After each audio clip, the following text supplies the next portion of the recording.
రెండవది ఎక్స్మస్ అని అనొచ్చా? ఎక్స్మస్ అని అనకూడదు. కానీ అది ఎక్స్ అనేది కాదు, అది గ్రీక్ పదంలో కాయ్, సిహెచ్, కాయ్ అంటారు. క్రీస్తు అనే నామానికి గ్రీకులో ఎట్లా ఉంటుందంటే క్రిస్టస్ అంటారు. CHRISTOS, క్రిస్టస్, కాయ్ అన్నమాట. అది ఎక్స్ లాగా ఉంటుంది కాబట్టి మనం ఎక్స్మస్ అంటాం. ఎక్స్మస్ అనకూడదు, అది షార్ట్ ఫామ్లో క్రీస్తును సూచించేది అన్నమాట.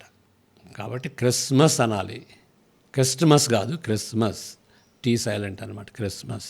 ఎక్స్ మస్ అని ఉండినా కానీ అది మనం పలికేటప్పుడు క్రిస్మస్ అని మనం చదవాలి. ఎందువల్లంటే అది ఎక్స్ కాదు, క్రీస్తును సూచించేటువంటి కాయ్, క్రీస్తు నామాన్ని సూచించేటువంటి కాయ్ అని అర్థం చేసుకోవాలి. మాస్ అంటే ఏంటి?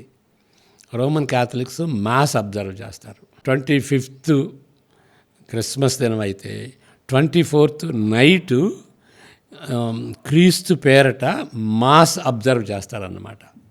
అందువలన క్రిస్మస్, మాస్ ఆఫ్ క్రైస్ట్, యేసు ప్రభువునికి గౌరవార్థంగా సెలబ్రేట్ చేసుకునేటువంటి మాస్ అంటే సర్వీస్ అన్నమాట. ఒక వచనం చదవండి దయచేసి. యెషయా 49. మాస్ అని అంటే ఏంటి అని అంటే go, you are dismissed, go అనే మిషన్ అని అర్థం. అంటే చివరికి అదంతా అయిపోయిన తర్వాత go, you are dismissed, go అనే మిషన్. యెషయా 49లో మనం ఏం చూస్తున్నాం? సీయోను సువార్త ప్రకటించుతున్నదానా, ఉన్నత పర్వతము ఎక్కుము, యెరూషలేము సువార్త ప్రకటించుతున్నదానా, బలముగా ప్రకటించుము, భయపడక ప్రకటించుము, ఇదిగో మీ దేవుడు అని యోధా పట్టణములకు ప్రకటించుము.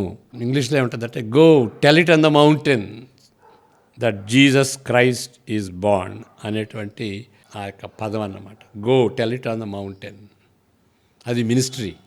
మాస్ అంటే అది అన్నమాట. Go tell it on the mountain, సువార్తను అందరికీ ప్రకటించండి అనేటువంటి విషయం అన్నమాట.